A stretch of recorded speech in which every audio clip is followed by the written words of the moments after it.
Le village de Kaloko s'étendait au pied des montagnes, entouré d'une vaste plaine stérile où l'agriculture, jadis prospère, n'était plus qu'un lointain souvenir. Depuis des années, une sécheresse impitoyable avait transformé les champs fertiles en déserts de poussière. Les rivières s'étaient taries et les pluies ne venaient plus. Dans ce village vivait Dogo, un homme simple, marié à Amina et père d'une petite fille de 10 ans nommée Zara. Zara était la lumière de la vie de Dogo. Chaque matin, il se réveillait en entendant ses rires joyeux et ses yeux pétillants étaient pour lui la plus grande des récompenses. Mais derrière ces sourires se cachait une profonde détresse. Le manque de ressources et la famine qui menaçait sa famille le plongeaient dans une inquiétude permanente. La situation empirait de jour en jour. Les réserves de nourriture s'épuisaient, les villageois tombaient malades et la faim frappait à chaque porte. Dogo, qui avait toujours été fier de subvenir aux besoins de sa famille, commençait à se sentir impuissant face à cette situation. Ses maigres récoltes ne suffisaient plus, et l'avenir de Zara lui paraissait de plus en plus incertain. Il craignait qu'elle ne grandisse jamais assez pour échapper à la misère qui les entourait. Chaque nuit, Dogo priait les anciens dieux pour de meilleures récoltes, mais ses prières restaient sans réponse. Le ciel demeurait sec et sans nuages, et ses champs ne donnaient que quelques maigres pousses qu'il arrachait avec désespoir. Son esprit s'alourdissait, et il commençait à envisager des solutions plus sombres pour sauver sa famille. C'est lors d'un de ces soirs de désespoir qu'un vieil homme, un étranger dont personne dans le village ne connaissait l'origine, apparut mystérieusement à la porte de Dogo. L'étranger, vêtu d'un long manteau de cuir, se présenta sous le nom de Malam Abou Bakar. Ses yeux étaient étrangement perçants, et il semblait en savoir bien plus qu'il ne laissait paraître. Dogo l'invita à entrer, en espérant qu'il soit porteur de bonnes nouvelles ou de quelques remèdes pour améliorer leur sort. Le vieil homme s'assit tranquillement, prenant son temps avant de révéler les véritables raisons de sa venue. « Je sais ce que tu traverses, Dogo. Les dieux t'ont abandonné, tout comme ils ont abandonné ces terres. Mais il existe d'autres forces, des forces anciennes et puissantes, capables de t'offrir tout ce que tu désires, au bon prix. » Dogo, intrigué et sceptique à la fois, ne put cacher son intérêt. Depuis des mois, il cherchait désespérément une solution, et cet étranger semblait promettre ce qu'il n'avait pu obtenir de ses prières. Quel est ce prix dont tu parles, Malam Abou Bakar? Quelles sont ses forces? Et que devrais-je faire pour les invoquer? Demanda Dogo, la voix chargée de méfiance. Le vieil homme sourit. C'est une ancienne puissance, plus ancienne que ces dieux inutiles que tu pries. Le serpent, gardien des richesses cachées sous la terre, est capable de transformer ton destin.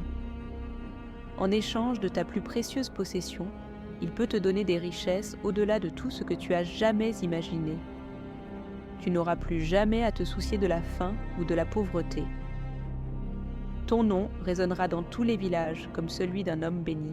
Mais quoi? Insista Dogo, les poings serrés. Mais le serpent exige un sacrifice.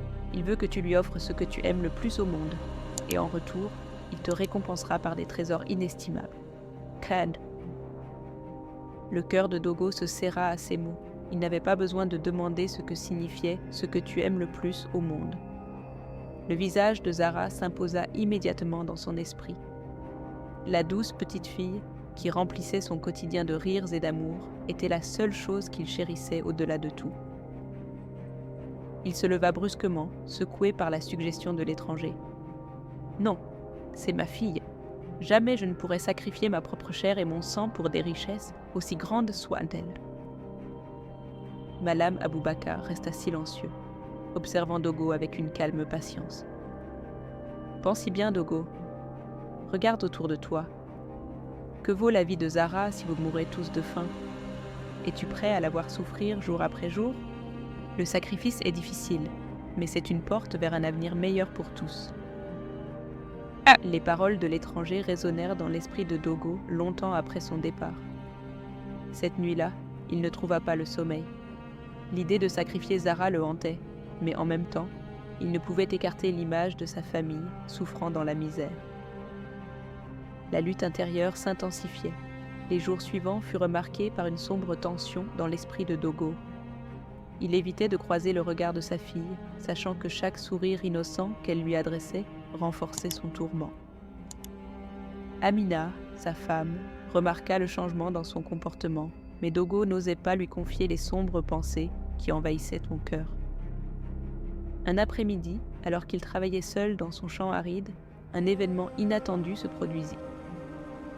Un éclat de lumière jaillit de la terre craquelée, révélant une petite pierre précieuse. En la ramassant, Dogo sentit une énergie étrange l'envahir. Ce n'était pas un simple bijou, mais un signe, une promesse.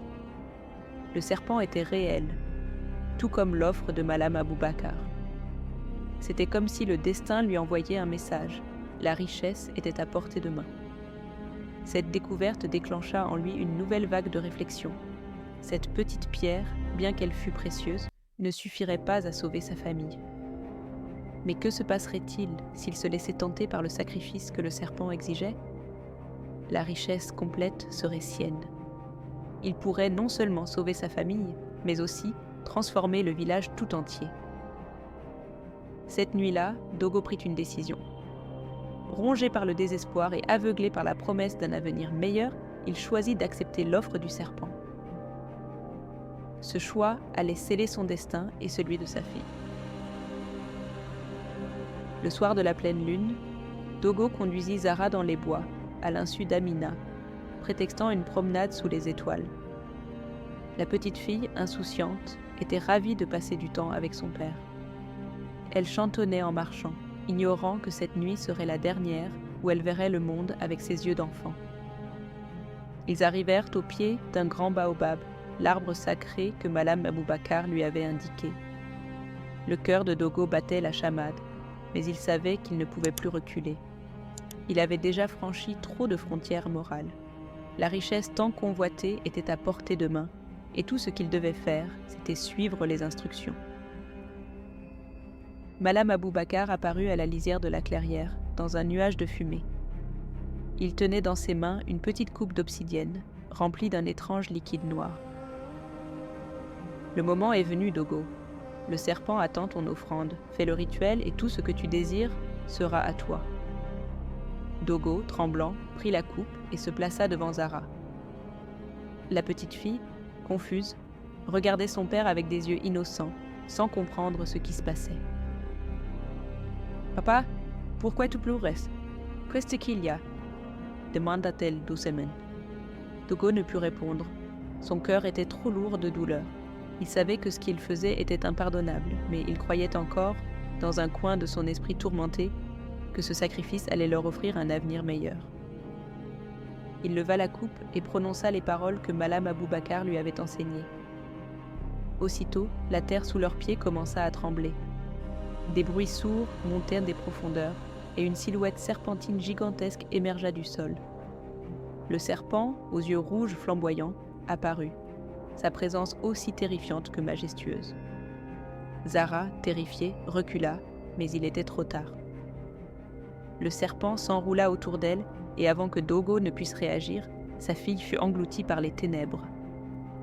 Le lendemain, Dogo se réveilla entouré de richesses au-delà de tout ce qu'il avait imaginé. Il devint l'homme le plus riche et le plus influent de la région. Sa maison était remplie d'or, de bijoux et de tout ce dont il avait toujours rêvé. Mais malgré cette richesse, Dogo ne trouva aucun bonheur. Il était hanté par le souvenir de sa fille. Chaque nuit, il rêvait de son visage innocent et de ses yeux suppliants au moment du sacrifice. La culpabilité le rongeait et il commençait à perdre le sommeil. Sa femme Amina, dévastée par la disparition inexpliquée de Zara, devint méfiante et froide envers lui. Elle sentait que quelque chose de terrible s'était passé, mais Dogo n'eut jamais la force de lui avouer la vérité. Un soir, alors qu'il se tenait dans sa maison luxueuse entouré de tout ce qu'il avait toujours voulu, Dogo entendit un murmure. Une voix douce, mais terrifiante, appelait son nom. C'était la voix de Zara. « Papa, pourquoi m'as-tu fait ça ?» Dogo se retourna, et là, dans l'ombre, il aperçut la silhouette de sa fille, pâle et translucide. Terrifié, il tenta de fuir, mais la voix de sa fille continuait de résonner dans toute la maison.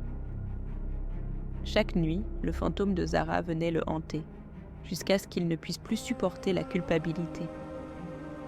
Finalement, rongé par le remords et la folie, Dogo disparut du village, laissant derrière lui toutes ses richesses. Personne ne sut jamais ce qu'il était devenu, mais les anciens racontent qu'il errait sans fin dans la forêt, cherchant le pardon de sa fille, sans jamais le trouver. Ainsi, l'histoire de Dogo devint une légende, racontée à travers les générations pour rappeler à tous que la richesse obtenue au prix du sang n'apporte jamais la paix, mais seulement la malédiction et le désespoir.